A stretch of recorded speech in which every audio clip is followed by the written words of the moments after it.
mwese bakunzi bacu ikaze muri aya makuru ategekanye ikirere cyo kuri uyu wa kane ni kugenekerezo rya 18 mu kakaro umwaka wa 2024 mu gatondo hitezwe ko azokwaka izuba rimwe n'ibicu bike bike hose mu gihugu cacu azoba hakanye gusumba ahandi azoba ari mu ntara ya Gitega aho ibipimo by'ubushuhe vyaho bizoba bigira kuri degrés Celsius 14.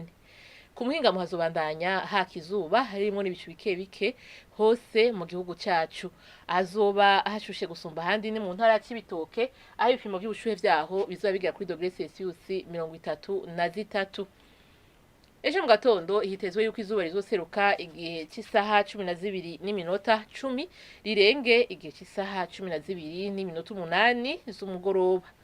Nuko rero ni hana makuru ategekanya ikirere cyo kuri uyu wa kane agaruki mwakoze mwese kuyakurikira naho ubutaha.